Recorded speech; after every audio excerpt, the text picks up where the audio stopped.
راتلون کی نسل تا دا امن ازانون وکړی دا ورته وایي چې دلته انقلاب تیر شوی دا ورته وایي چې دلته انقلاب تیر شوی راتلون کی نسل تا دا امن ازانون وکړی دا ورته وایي چې دلته انقلاب تیر شوی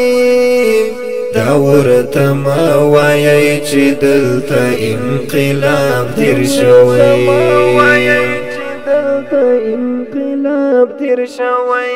راتلون کی نسل په پوهنه او رڼا کې لوی کړی حال د ژوند لوباخلي الله ژوند